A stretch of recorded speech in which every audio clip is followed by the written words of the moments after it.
presque de l'info, c'est la revue de presque de Nicolas Canteloup. Et c'est notre ami Michel Grossior de la rédaction qui est avec nous ce matin. Bonjour Julie, bonjour. Lolo, bonjour Jean-Marc, bonjour à Natacha et Thomas Sardou. Vous êtes fou Thomas de passer comme ça 3 minutes de Michel Sardou. J'ai cru qu'il nous avait quittés comme Michel Delpech. Mais oui, vous passez une chanson de Sardou pendant 3 minutes. Ouf, il est toujours là, notre Michel préféré. J'aimerais avoir une pensée, s'il vous plaît, ce matin pour Caroline Roux, que je n'ai pas citée, qui a passé sa Saint-Valentin avec François Bayrou. Elle était sublime dans sa robe vieux rose, mais qu'a-t-elle fait de mal pour mériter un tel anathème? Imaginez passer la fête des amoureux entre François Bayrou et Nicolas Barré. Et alors, qu'est-ce qu'il y a de mal à passer, je vous le dis, tout de go, de sa Saint-Valentin avec moi? Sachez que j'ai poussé un coup de gueule contre les personnes à mobilité réduite esselées dans les aéroports. Nespresso? Mais non, mais quelle est con celle-ci. N'est-ce pas, Caroline Roux? Et je ne parle même pas des personnes à élocution réduite, et ce sera un autre sujet. On vous croit, monsieur Bayrou. Allez, on vous retrouve Michel Grossior pour les titres de l'actu. Oui, avec la crise agricole, les éleveurs ont prévu le blocus de la ville de Vannes. Oui, le blocus de Vannes, eh bien... Oui, mais si on ne fait plus de vannes, on va être embêtés pour l'émission. Allez, on fait sauter tous ensemble, si vous voulez bien, chers auditeurs, ce blocus. On fait sauter le blocus. Va te faire foutre. Polémique autour des insultes de Serge Aurier contre son entraîneur Laurent Blanc. Une situation intolérable. Insulter son entraîneur, ça ne se fait pas. Est-ce qu'on peut imaginer une seconde Manuel Valls insulter François Hollande? Oui, bon. Natacha, Caroline et Jean-Marc, à travers leur sourire, me confirment que c'est un mauvais exemple. Ça a dû lui arriver sur un moment d'égarement, mais il n'est pas assez con pour en faire une vidéo. Double sanction, le joueur du PSG, donc Serge Aurier, a donc été suspendu après avoir traité Laurent Blanc de, je cite, fiotte. Bon, Serge Aurier a été puni, mais attention, il y a quand même une enquête qui est lancé sur la sexualité de Laurent Blanc par la direction du PSG, la direction qatari. Et s'il est vraiment gay, dit-on, dans les couleurs du PSG, ce sera 3000 coups de fouet sur le cucu à Lolo. Et oui, vous le savez, on ne rigole pas avec l'homosexualité au Qatar. Pas sympa, notre nouvelle ministre de la Culture, Audrey Azoulay, a été nommée jeudi et dès vendredi. C'est pas sympa, elle se faisait huer, comme c'est la tradition, aux victoires de la musique. Bienvenue à la culture, chère Audrey. En tout cas, on vous défendra toujours sur cette antenne, sur Europe 1, comme on a défendu Fleur Pellerin. Et puis, il y avait une ambiance de fête hier soir dans le 13e arrondissement avec des pétards, des feux d'artifice, des danses traditionnelles, avec des gens déguisés en dragons. Ah oui, c'est le quartier asiatique de Paris. Vous voulez parler donc du Nouvel An chinois?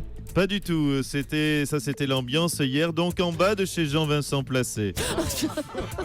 Non, on plaisante, Jean-Vincent Placé a fêté la Saint-Valentin, en tête à tête, avec lui-même devant son miroir. Bon, merci Michel Grossior. Je vous en prie. Revenez bientôt.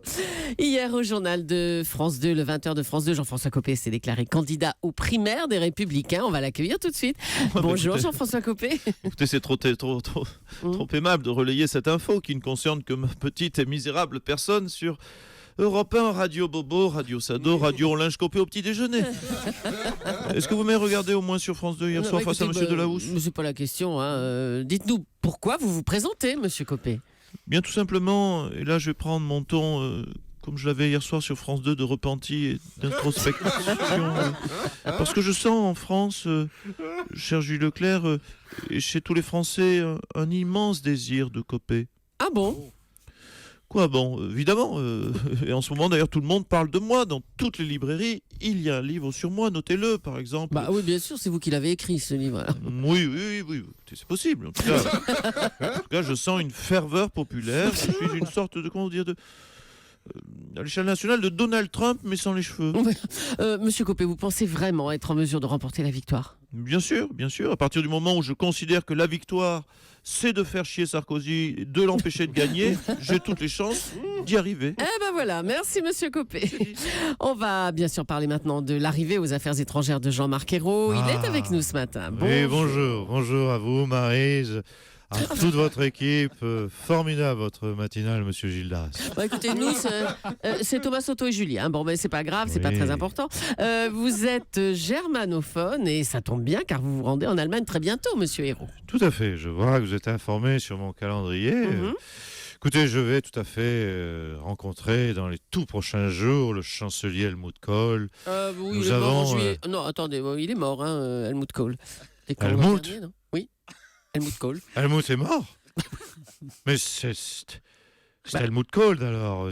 Kohl, mais vous me dites, oh là là, oui, oh, écoutez, mais non. vous me dites ça comme ça. Je suis sur le coup. Remarquez, ça n'empêche rien. Même mort, ça ne m'empêche pas d'échanger avec lui. Vous savez, il se passera rien de plus, rien de moins. De toute façon, quand je rencontre un homologue étranger, le plus souvent, il ne me parle pas et du coup, je ne lui réponds rien non plus. Donc, ça promet pour la diplomatie française. Bravo. On va en venir maintenant à l'affaire Serge Aurier, le joueur du PSG, qui a créé un énorme buzz avec cette vidéo dans laquelle il traite Laurent Blanc de fiotte. Aimé Jacquet, bonjour. Oui, bonjour. Alors, votre réaction à vous, Aimé Jacquet? J'ai envie de lui dire bravo. Bravo, gamin. Bravo, mon petit Sergio. Mais oui, en 24 heures, il s'est fait un an. C'est bien de se faire un an. Il a quand même insulté ses coéquipiers et son entraîneur, Laurent Blanc. Mais justement, c'est bien joué de la paire de Sergio. Je vous explique, au paperboard. Regardez au paperboard. Bon, allez-y. Jean-Marc Loulou, regardez. En football, il y a deux moyens de se faire un nom.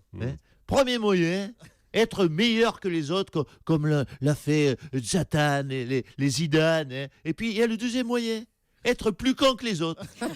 Mais là, il y a énormément de concurrence parce qu'on en a du bas de plafond et du crétin à gel. Sergio Aurier, il a choisi le deuxième moyen.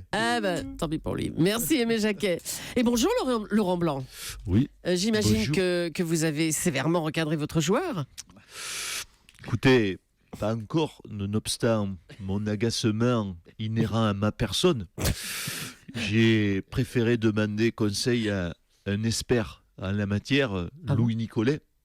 Loulou, ici présent, Loulou, je te le dis droit dans les yeux, comment doit-on réagir, Loulou, face à de telles insultes homophobiques et diffamantes? Tu sais, salut Manolo, salut Européen. Ça va la pucelle?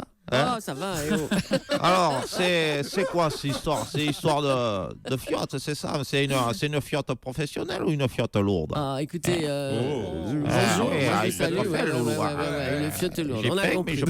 Oui, bonjour alors, Louis Nicolas. Alors vous auriez réagi de quelle façon si un de vos joueurs vous avait traité de fiotte? On a bien voulu voir ça, tiens. Tu sais, un de mes joueurs, il faut relativiser, c'est pas très grave, ma pucelle. Tu sais, se faire traiter de fiotte par une tarlousette épilée de compétition, le genre, tu vois, je veux faire du football, mais j'étais plutôt taillé pour faire danseuse chez Michou. Parce que c'est ça, mes joueurs. C'est de la frétillante, t'en veux-tu, en voilà. Mais vous feriez quoi, vous, à la place de Laurent Blanc? Faut le recadrer, ce petit con d'Aurier. Tu lui crèves les pneus de sa bagnole de coiffeur, tu lui montres ton bazar et tu le gifles avec. Oh là. C'est chic. C'est chic. Jean-Marc Morandini a trouvé les mots. Voilà, donc je ne sais pas si je vais oser faire ce geste. C'est un geste sans retour.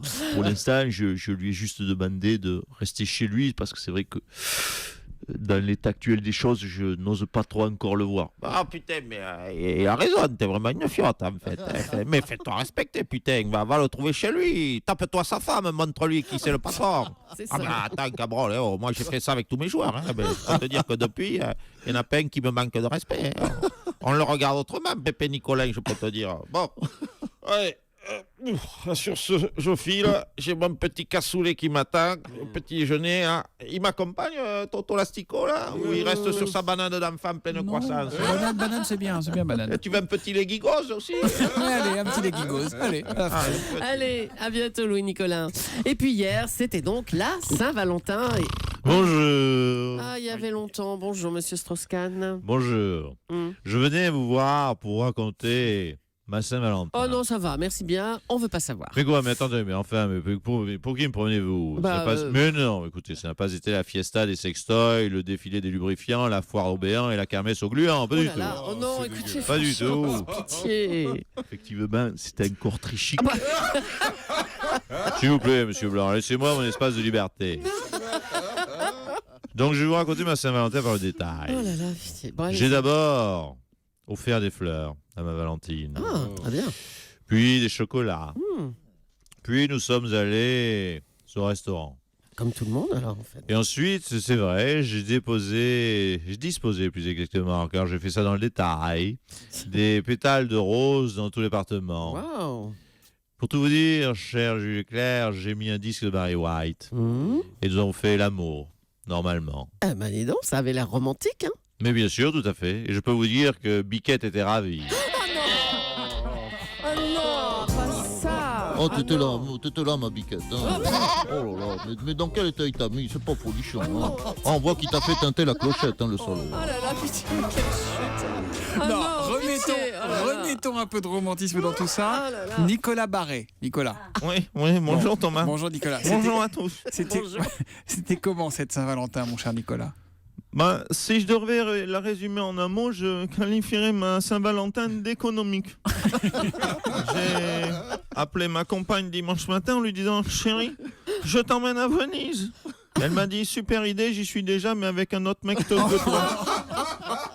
Du coup, j'ai passé ma soirée sur France 5 avec Caroline Roux et François Méraud.